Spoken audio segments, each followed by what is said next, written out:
Salut les amis, alors aujourd'hui je vais vous parler de deux espèces de poissons, deux espèces qui sont arrivées il y a très peu de temps dans la fish room.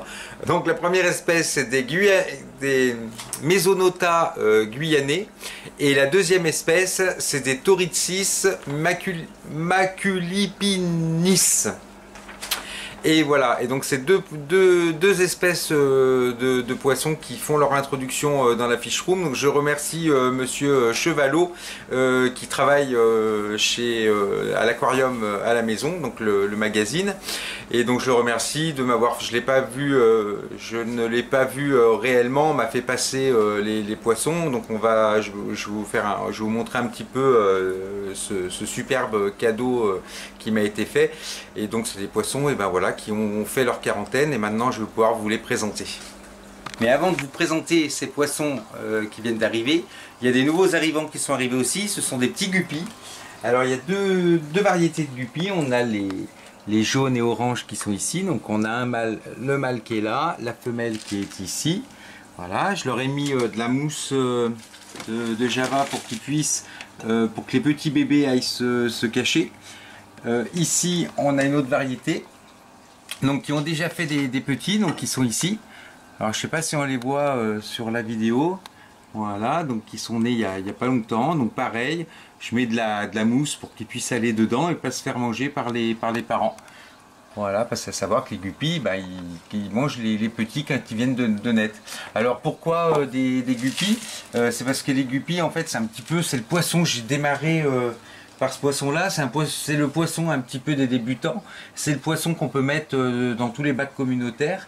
Il n'y a pas de règles, disons, strictes sur le guppy. Il n'y a pas les aquariums type à guppies, donc on peut très bien mettre ça dans des aquariums. Bien sûr, il faut éviter de les mettre avec des cyclidés, mangeurs de poissons, choses comme ça. Mais si vous avez un bac communautaire avec des xyphos, des platides, vous pouvez très bien mettre des guppies avec. Alors, on va parler de ce poisson extraordinaire. C'est un poisson qui me fait penser un petit peu au perche arc-en-ciel. C'est un poisson qui n'est pas du tout trouillard. Alors là, on a un mâle qui est ici. Chez ce poisson-là, en fait, il y a une chose c'est des poissons qui ont des petites taches bleues, qui ont du rouge, de l'orange, des choses comme ça. Et c'est vrai que c'est un poisson qui est sympa à regarder. Ces poissons qui vivent, alors on peut le faire vivre en couple ou en groupe. Là, donc c'est un groupe de 6. Donc là, il y a un mâle qui est confirmé, qui est ici, approche. C'est pas des poissons qui sont du tout trouillards ou choses comme ça. Là, on a donc c'est des poissons une fois adultes qui font à peu près 15 cm. Il leur faut une eau qui soit pas trop. C'est des poissons qui n'aiment pas du tout le courant. Donc il faut une eau avec très peu de courant. Donc dans le bac ici. Là c'est des lentilles d'eau, donc en fait c'est pour ça qu'il y en a un petit peu partout, donc il y a trop de courant en surface. Donc ce que je vais faire, je vais réduire le courant de la pompe, faire un bac qui soit beaucoup plus adapté pour leur biotope. En fait nous allons aujourd'hui faire un aquarium pour ces poissons là. C'est un poisson en fait qui vit entre 23 et 28 degrés. Au niveau du pH, donc c'est un pH de 7. C'est un poisson qui vit dans des eaux à peu près entre 7 et 8 de pH. Au niveau du décor, vaut mieux un décor minéral, donc un décor sans plantes, donc avec uniquement du sable fin, des roches, des cailloux, un petit peu de racines mais pas énormément. Voilà, c'est un poisson qui vit mieux dans un environnement où il n'y a pas de plantes que s'il y en avait. Alors là, moi ce que je vais faire, je vais refaire complètement le décor de cet aquarium, leur faire un aquarium beaucoup plus adapté pour eux, donc très peu de courant, des roches, du sable fin. C'est un poisson qui est ovipare, et donc qui pond sur substrate. C'est un poisson qui est facile à reproduire. C'est un poisson qui a du caractère moins que le meki. Il fait partie de la même famille, mais le meki, donc pour ceux qui connaissent ce poisson, c'est le Cyclosoma meki, donc à gorge rouge, gorge peu, qui a beaucoup plus de caractère. Là, on est sur un poisson qui a beaucoup moins de caractère que le meki. Donc au niveau cohabitation, on peut très bien le faire cohabiter avec d'autres cyclidés, à condition bien sûr d'avoir des cyclidés qui ont du caractère, style scalaire, choses comme ça. Alors c'est un poisson qui vit entre 8 et 10 ans, selon s'il est bien maintenu. C'est un poisson qui a besoin d'une eau quand même assez renouvelée, donc un petit peu comme tous les cyclidés, qui a besoin d'un changement d'eau régulier. Donc il ne faut pas hésiter à faire un changement d'eau de 10 à 15% du bac toutes les semaines pour justement qu'il soit bien coloré. Et voilà, il aime bien une eau neuve. Alors maintenant, pour différencier les mâles des femelles. Alors, les mâles n'ont pas de taches bleues sur la dorsale. Donc ici, sur la dorsale, il n'y a pas de tache du tout, donc c'est un mâle. Ici, nous avons une femelle, parce qu'elle a une tache bleue sur la dorsale. Ici, on a un mâle, ici, on a un mâle, ici, on a une femelle, qui a une tache bleue sur la dorsale. C'est des poissons qui ne sont pas du tout craintifs et qui sont magnifiques. Et ils sont vraiment beaux, ils ne sont pas épluchés. Rien du tout, il y a des petits, il y a des petites intimidations, voilà, comme tous les cyclidés. Voilà, c'est vraiment un poisson qui est magnifique.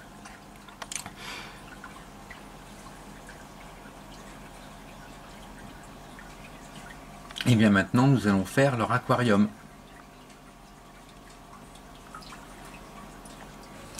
Alors, pour ce poisson, il faut un aquarium de 300 litres au minimum. Ici, on est sur un 450 litres avec une bonne surface au sol. C'est un poisson qui ne demande pas trop de hauteur d'eau, mais une surface vraiment, une bonne façade avec une bonne largeur. Au niveau de ce bac-là, donc je vais enlever toutes les plantes, puisque c'est un poisson qui n'a pas du tout de plantes dans son environnement. Je vais laisser peut-être juste ces plantes-là, mais voilà, vraiment pour reconstituer le biotope. On est sur un poisson qui vient du Mexique. Au Mexique, il y a très peu, voire même pas du tout de plantes dans les cours d'eau où vit ce poisson-là. Donc je vais faire en sorte d'avoir un bac qui se rapproche le plus possible du biotope de ces poissons-là. J'ai pu regarder des photos sur les courants d'eau où vit ce poisson. Souvent, il y a beaucoup de pierres au sol. Ils ont des terrains extrêmement dégagés. Donc je vais essayer de refaire exactement le biotope des courants d'eau du Mexique. Voilà, donc là j'ai enlevé toutes les plantes. Je vais enlever là. J'avais mis j'aime bien les amphores. Alors dedans j'ai Maurice. Voilà, Maurice, voilà. Hein Maurice? Bon alors mon Maurice? Il est trop beau Maurice. Il y a longtemps que je t'avais pas vu Maurice. Alors sur la chaîne, il y a une vidéo qui est dédiée sur cette espèce. Alors, on va le faire un petit peu. Hein Maurice? Non, tu veux pas parler un peu? Ouais. Allez Maurice, sors un peu. Voilà.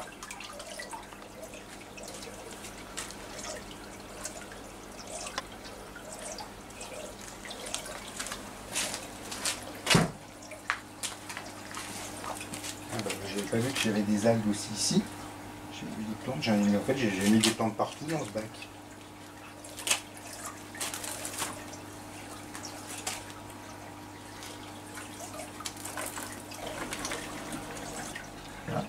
Là je vais en mettre une au sol comme ça. Voilà, je vais en faire une comme ça.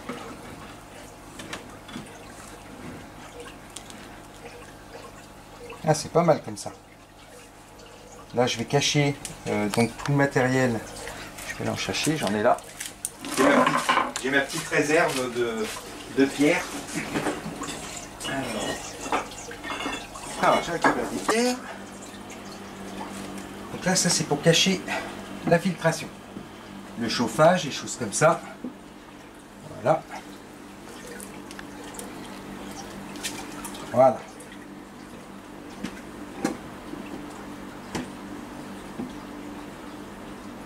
Donc, je pense que là on est pas mal. Après, je vais mettre quelques petits galets. Voilà. Je sais qu'ils aiment bien les galets. Souvent, hop. On va faire comme ça. Voilà.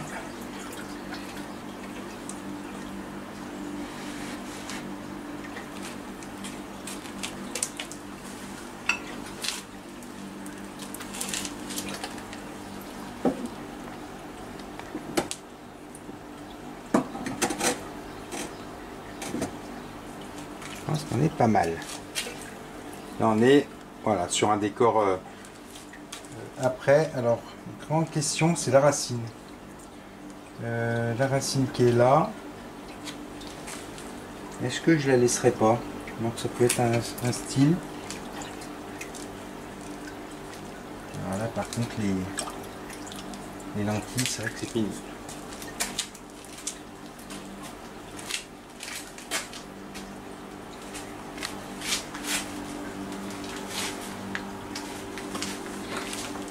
Ça j'aime bien cette pierre, une araignée, mais c'est vrai qu'elle est jolie celle-là. Ah, j'aime bien, ça fait un peu, ça fait joli comme ça.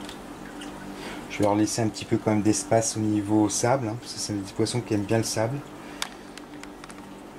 Là je vais faire le décor plus de ce côté. Hop. Et de l'autre côté, ici, je vais faire un amas de pierre. Là, j'en ai une grosse qui est géniale. Alors, je vais aller la mettre dedans. Hop. Là, je vais la mettre complètement ici. Je vais mettre un caillou dessous.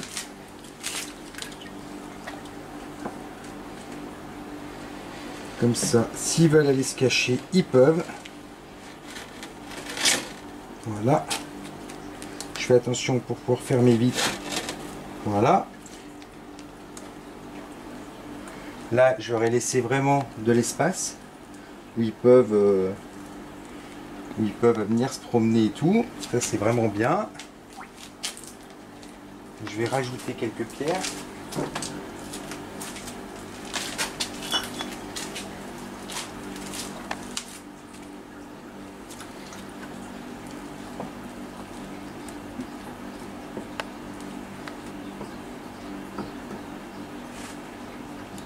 Faire une petite cabane comme ça là. Voilà. Et là, ils peuvent aller dessous, c'est pas mal.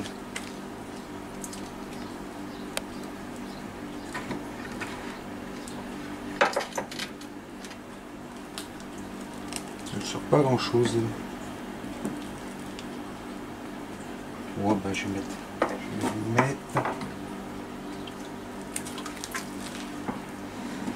On va la mettre comme ça. Voilà.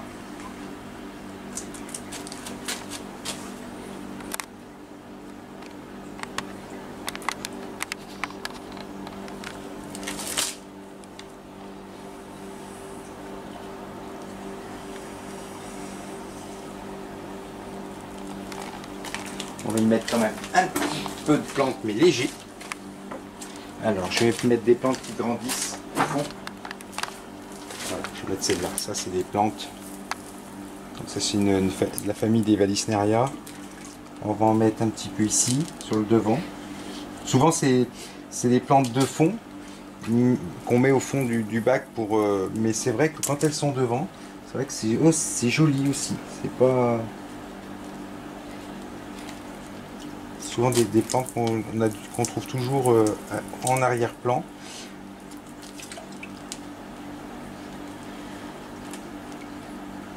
Voilà.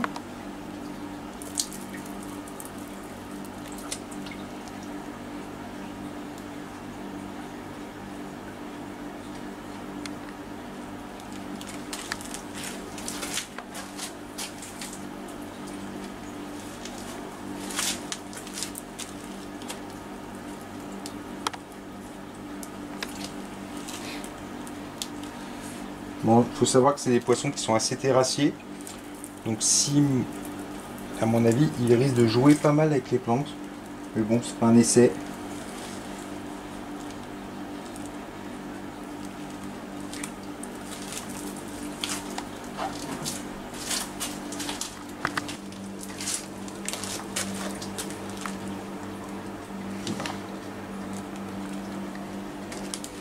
J'avais dit que je voulais faire un décor minéral sans plantes, mais c'est vrai que je suis en train de mettre un peu des plantes de partout, mais bon,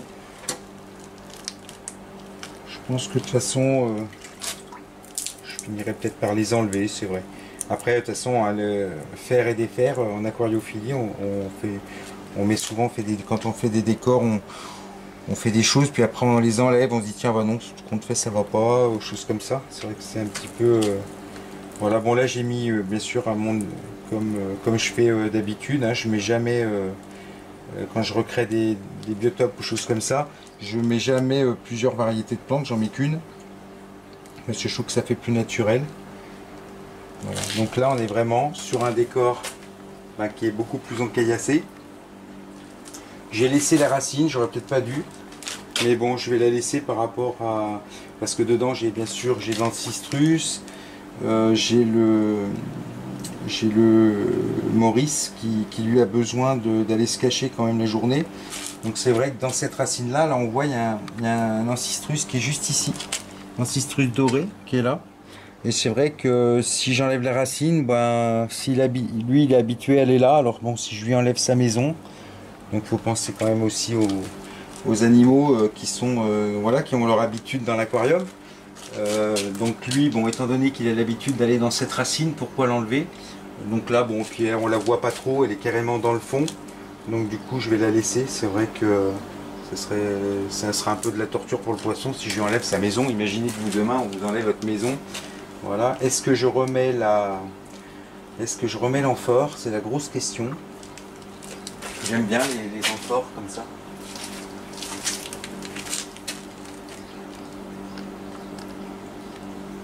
Il y a des amphores dans les fleuves au Mexique? Bah non, il n'y a pas d'amphore justement. Et si je la mets, je suis plus dans le biotope en fait. Alors c'est vrai qu'après, où la mettre, ou peut-être je la garde pour la mettre dans un autre aquarium, à la rigueur. Mais c'est vrai que oui, si je mets ça, c'est vrai que ça va faire un petit peu tâche. C'est dommage, je suis un fan des amphores dans les bacs. Tu le mettras dans ta baignoire. Je la mettrai dans ma baignoire, c'est vrai. Donc du coup, puis peut-être la mettre dans un autre bac, je vais voir. Ouais, c'est vrai que si je mets ça, je suis plus trop dans le truc. Donc, on va la laisser ici.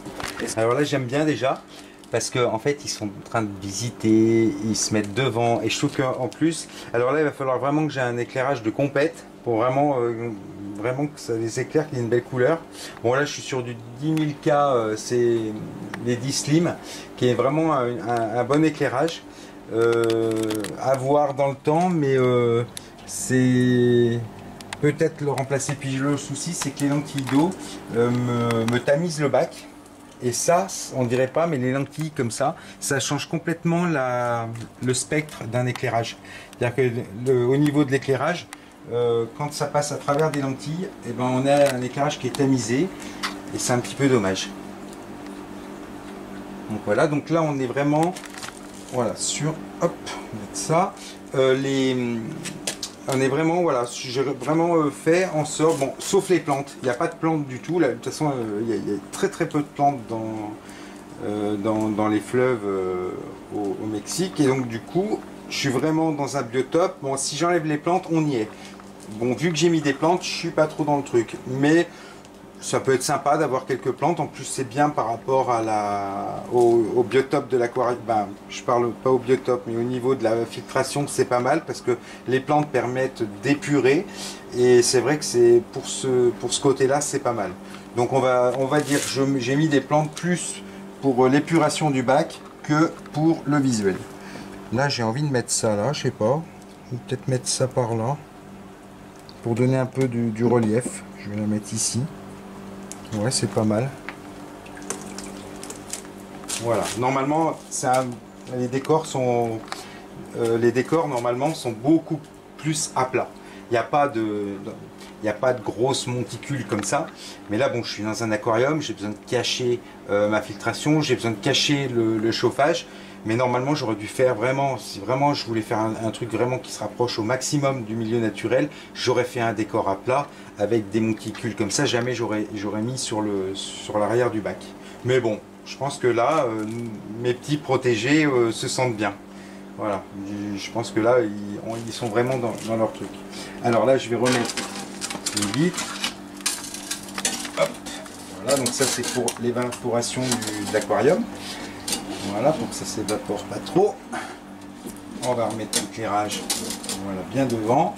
Il faut bien éclairer les titis. Je vais mettre ça comme ça. Et là, on est bon. Je vais remettre ça comme ça. Là, un petit coup de torchon.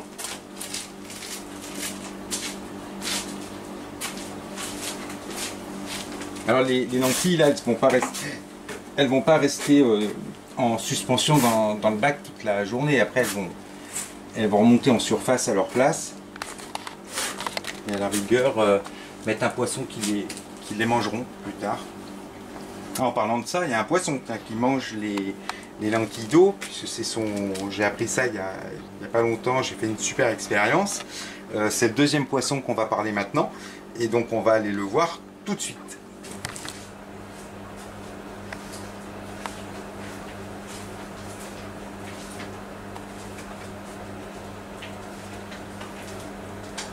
Alors là, je vais parler doucement, parce que, alors c'est des poissons qui sont assez, comment dire, assez craintifs en fait. Donc c'est le Mesonota guyanais. Alors ça c'est une grosse surprise. Ça c'est un poisson qui est vraiment au niveau du comportement. C'est vraiment le comportement en fait chez ce poisson. Il ne faut pas rechercher les couleurs chez lui, mais vraiment le comportement. Il a des petits reflets bleus au niveau de la tête. Donc ça c'est le mâle. On voit le mâle qui fait à peu près 20 cm. On a la femelle qui est derrière, qui est beaucoup plus petite. Alors c'est des poissons donc qui sont d'Amérique du Sud, région des Guyanes, hein, bien sûr. Ils sont donc je les ai mis j'avais dans ce bac là des Guanacara. Et les Guanacara étaient tout le temps cachés, c'était une catastrophe. Et puis du coup, je me suis dit tiens, avec les Guanacara, eh ben voilà, je vais mettre mes nouveaux venus, je vais les mettre avec eux. Alors ils sont un petit peu disputés, un petit peu comme tous les cyclidés, hein, quand quelqu'un arrive sur le territoire de l'autre, ça castagne. Ils se sont un petit peu castagnés au début, les Mesonata se sont fait bouffer les nageoires.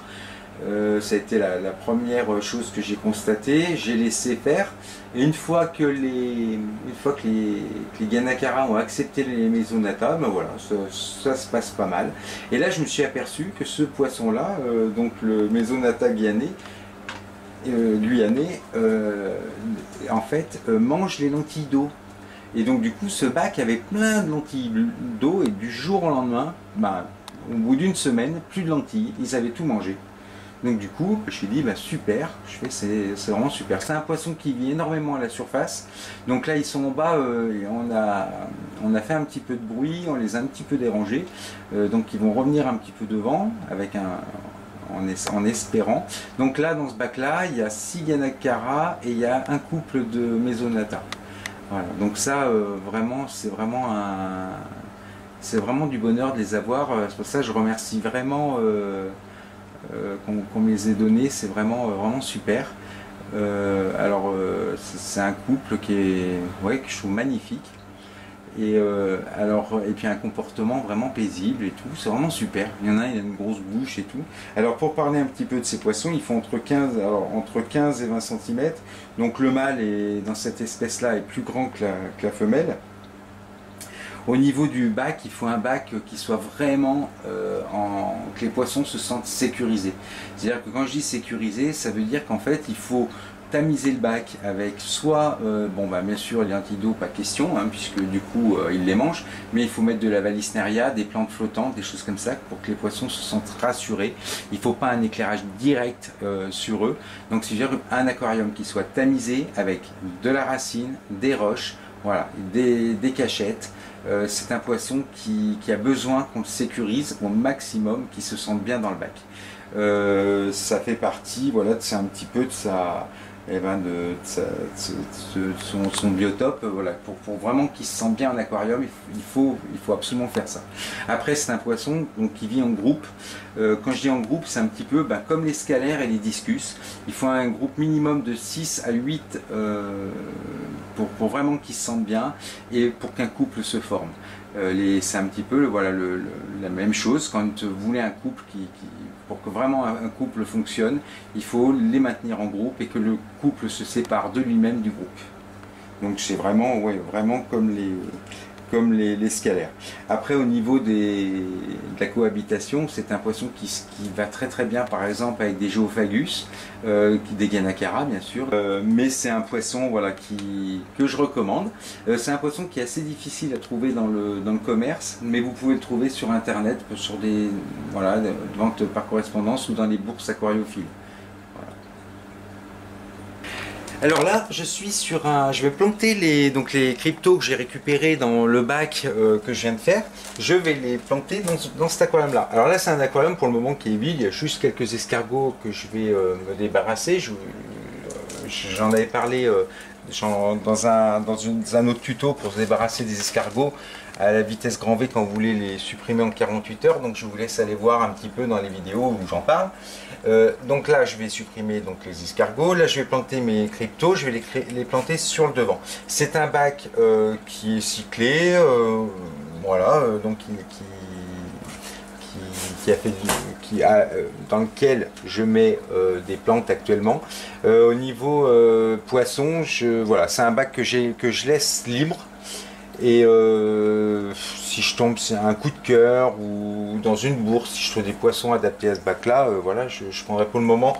Bon, j'ai peut-être des idées d'apisto ou peut-être il y a un poisson que j'aimais bien il y a quelques années, c'était la cara bleue, donc l'Aquidens, qui est magnifique. Donc peut-être de l'Aquidens, choses comme ça. Bon, pour le moment je laisse, disons, évoluer les plantes, les choses comme ça. Et c'est dans ce bac-là que je fais planter la crypto que j'ai récupérée dans l'autre bac. Hop. Alors, je vais mettre un petit saut par là. Alors, c'est un aquarium qui fonctionne super bien, celui-là. Je suis assez content parce que c'est une filtration qui est très douce. Une température d'eau à peu près de 24 à 25 degrés. Ça fonctionne pas mal, c'est bien. Voilà, on est sur un bac qui est plutôt pas mal. Donc il faudra que je mette une population bien sûr de poissons qui n'ira pas me détruire les plantes. Bien sûr, dans ce biotope. Donc là, ben voilà, je vais y mettre ma petite crypto. Alors, la crypto, moi ce que je fais, je ne coupe pas les racines. Voilà, donc en fait, il y a les racines comme ça. Alors soit on prend un ciseau, et on coupe. Donc en fait ici, clac. Alors moi je fais pas ça. Je trouve que j'ai toujours mes plantes, il y a toujours un pied qui est comme ça. Je fais un tourbillon comme ça. Voilà. Et une fois que j'ai fait mon petit tourbillon, hop, je plante comme ça.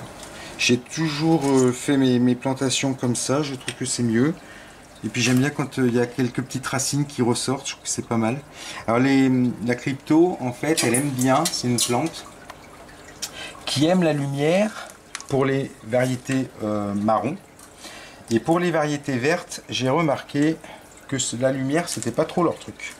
Donc du coup, je les mets souvent, comme c'est des plantes un petit peu qui vivent sur le, disons, sur le devant, hein, parce que c'est des plantes qui ne grossissent pas énormément, je les mets toujours sur le devant. Et après, comme quand il y en a beaucoup, ça se reproduit pas mal, j'en enlève et puis je mets dans les autres bacs. Alors je mets pas de substrat du tout, il n'y a aucun substrat dans tous les bacs, il n'y en a aucun. Voilà. Ce que vous voyez, ce qui se dégage un petit peu en poussiéreux, c'est par rapport aux racines. Mais c'est pas du tout du substrat. Je vais en mettre une derrière. Alors, ça c'était quoi? Un petit peu des plantes, un petit peu de tout là-dessus.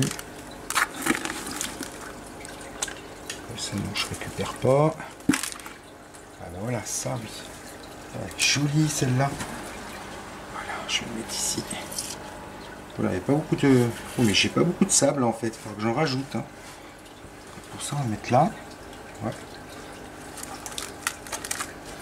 Après, j'ai une belle Anubia aussi, qui est là, laquelle je vais la... Elle s'est fait un petit peu grignoter, certainement par les poissons, donc je vais la mettre par là. On va la mettre ici. Ah, les Anubias, faut pas les planter. Si vous voulez vraiment réussir des belles Anubias, vous les mettez juste dans des branches. Vous évitez qu'elles soient enterrées dans du sable et surtout pas couper les racines. Les Anubias, elles ont besoin en fait d'avoir les feuilles vertes et des rangées de racines dessous. Et c'est les poissons qui viennent se planquer dessous.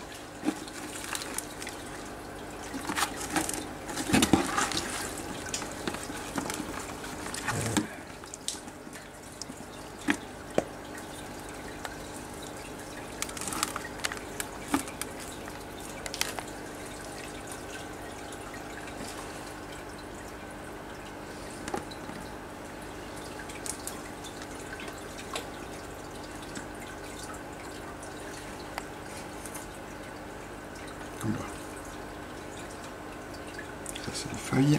Voilà. Et là on est bon. Je vais remettre la vitre. Voilà. Alors j'utilise, on m'a posé une question par rapport au substrat de spécial plante qu'on met dans les bacs. Bon, j'en ai jamais utilisé ça fait pas mal d'années. Je n'en utilise dans aucun des aquariums, aucun des bacs. Jamais eu de soucis, au contraire, j'ai toujours problème de proliférer. Ça se prolifère, j'ai beaucoup de plantes en fait tout le temps. Donc je vois pas l'intérêt de leur mettre encore un truc en plus, elle pousse. Du moment que ça pousse, voilà. Donc c'est même envahissant même. Voilà, donc du coup, un petit coup de torchon pareil dessus. Voilà. Là, c'est un aquarium qui est joli. Donc après, à voir. Quoi mettre dedans, je verrai. Pour le moment, je laisse pousser les plantes.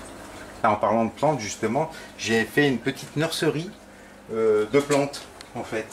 Je vais vous montrer ça.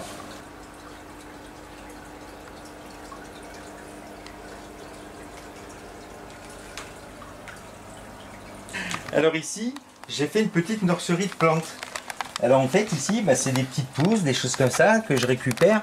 Je suis dans un club aquariophile de la région grenobloise, donc l'association aquariophile de la région grenobloise 38.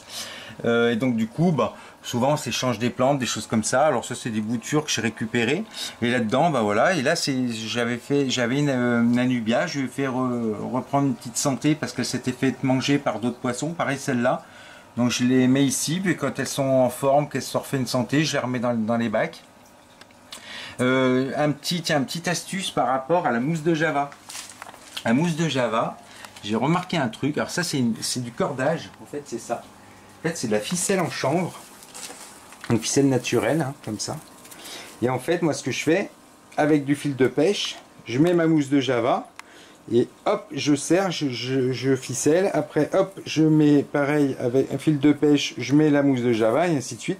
Et je fais tout un cordage comme ça. Elle est accrochée donc avec du fil de pêche et je la laisse se développer dessus.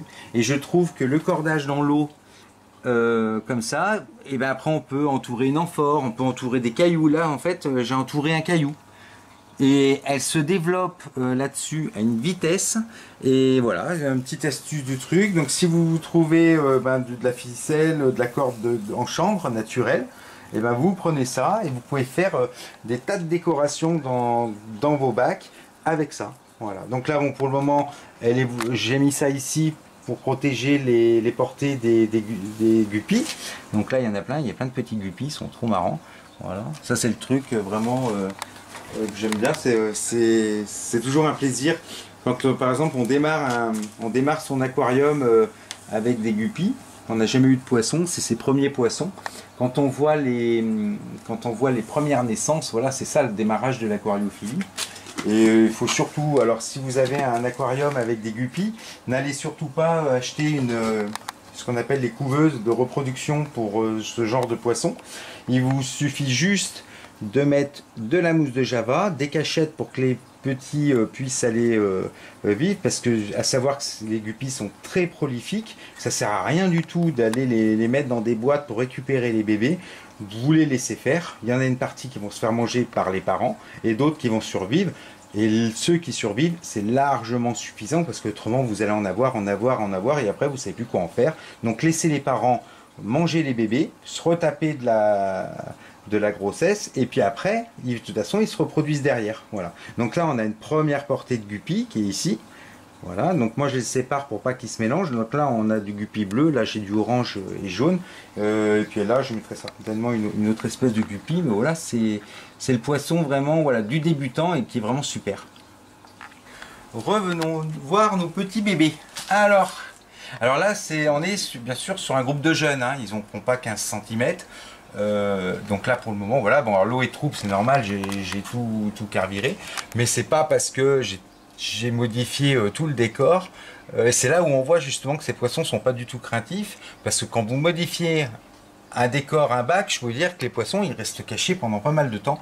Et ben eux, voilà, ça a été modifié il y a quoi, il y a même pas un quart d'heure, et ils sont là devant à se dire bon, quand est-ce qu'on mange? Alors c'est le gros problème de ces poissons là, c'est que ça a toujours faim. Donc c'est pas parce qu'ils viennent devant vous réclamer à manger qu'il faut leur donner à manger. Il faut leur donner... Alors, les alevins, comme ça, normalement, bon, quand ils sont tout petits, c'est 6 fois par jour. Après, quand ils sont à des tailles comme ça, vous leur donnez 2 à 3 fois par jour. Et quand ils sont adultes, qui sont dépassés vraiment, là, c'est 1 fois tous les 2 jours. Voilà. Mais c'est vraiment des goinfres. Alors, il faut se méfier, parce que quand ils réclament, mais après, ça vous fait des poissons qui sont hyper obèses. Donc, il faut se méfier. Voilà. Et là, ben, j'ai l'impression que tout roule. Voilà. J'aime bien les poissons qui sont en harem. Les poissons qui sont vraiment en groupe. Et ce que j'aime bien dans ce poisson, il me fait trop penser un petit peu aux perches arc-en-ciel qu'on a dans nos étangs, nos choses comme ça. Et c'est pour ça que c'est un petit peu le coup de cœur. Donc merci à Monsieur Chevolot de me les avoir donnés. C'est vraiment super.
Devant le bac des tempos, Ipsélecara temporalis, un gros pépère. Alors mon gros pépère il va bien. Donc en ce moment il y a des petits jeunes là, c'est les mâles qui se chahutent. Alors en fait ils se blessent bien sûr parce qu'ils se battent. Alors mais rien de méchant, c'est juste voilà l'air de dire. Alors lui c'est un futur, à mon avis, un futur dominant parce qu'il se laisse pas faire. Et puis voilà, et ça fait partie de leur voilà, de leur tempérament. Alors ce qu'il faut faire attention quand c'est comme ça, c'est que les blessures, parce que c'est des poissons qui vivent quand même à 28 degrés de température, donc il faut faire attention que ça se transforme pas avec des champignons, des choses comme ça. Donc ça reste sous surveillance. C'est des jeunes, donc c'est normal. C'est comme si vous aviez des jeunes fauves enfermés qui luttent dans n'importe quel règne animal. Il y a les dominants, les dominés. Bon ben voilà, ils se castagnent, mais il faut faire attention. Les petits jeunes comme ça castagne dur. Donc là il en reste 3 parce qu'il y en a pas mal qui sont partis. Donc là ben voilà, ça permet d'avoir un groupe sympa. Et puis ben, si vous en voulez, faites-moi signe, hein, il n'y a pas de souci. Bien au contraire. Alors si vous êtes intéressé par ces poissons là, ben, il n'y a pas de problème. Envoyez-moi un message et on organise une rencontre. Alors dans ce bac là, j'ai un souci de cyanobactéries. Donc voilà, donc qui est ici. Voilà, j'avais commencé à en enlever un petit peu sur la racine. Bon, c'est en train de revenir à une vitesse grand V. Donc du coup, bah, je vais, comme je vous ai expliqué dans un de mes tutos, pour lutter contre la cyano, hein, donc antibiotiques. Donc, hop, j'en ai récupéré chez une vieille tante malade. Voilà, donc je prends un cachet. Hop. Donc ça, il faut bien conserver. Hein. Si vous avez des personnes qui sont sous antibio, vous leur dites bien, ne jetez pas les antibiotiques qui vous restent, même si c'est périmé, il n'y a pas de souci. Il suffit de mettre le cachet hop, dans le bac. Alors bien sûr, on va n'importe où, hein. On peut le mettre, voilà, il va couler. Voilà. Et puis il va se désagréger, et puis la cyano donc entre 48 et 72 heures, il n'y en aura plus. Alors après, ce qui est bien, c'est que quand elle est vraiment, ce que j'explique dans un des tutos, quand elle se désagrège, elle va devenir marron. C'est vraiment pas beau. Alors si vous faites, vous l'enlevez, voilà, vous enlevez le surplus qui vient à mourir. Voilà. Donc du coup, bah, je laisse le cachet comme ça. Demain, le cachet, il sera plus dans le truc. Et la cyano, dans 2 jours, elle va commencer à disparaître. Voilà. J'aime bien quand ils sortent comme ça des racines, des grosses souches comme ça où les poissons sont dedans et ils ressortent, je trouve que c'est du plus bel effet, c'est magnifique. Voilà, et mon gros pépère, il est passé où mon gros pépère? Oh bah tu fais la gueule alors, tu te mets dans les herbes toi. Ouais hein. Et oui Pipoun. Allez, il plonge. Alors lui c'est sa place là. Voilà, sous la racine, ici. Alors quand j'ai le malheur de faire un changement d'eau ou chose comme ça, ou de modifier quelque chose dans le bac, il se met toujours ici. Et le soir, il se met toujours là. Voilà, c'est sa place. Et là, il est en train de sortir. Voilà. Et ben voilà. Oh, ben voilà. Oula. Qu'est-ce qu'il me veut, lui? Là. Alors là, nous avons une reproduction de Mesonata, donc voilà, qui pond sur substrate. Voilà. Ici, chez les Guenakera, il y a une chose, c'est que les femelles, quand elles sont gravides, ont le cou bien noir, donc le collier. Voilà. Donc quand elles ont le collier qui est très très noir, là il y a une autre femelle. Voilà, comme ça, c'est que justement, alors elle est où? Voilà, là on voit bien qu'elle est en mode de repro, donc il y aura des œufs pas bien loin. Voilà, quand elles ont le callback comme ça, noir de chez noir, voilà, ouais, elle lui dit viens pas ici, donc elle doit avoir des œufs dessous. Voilà.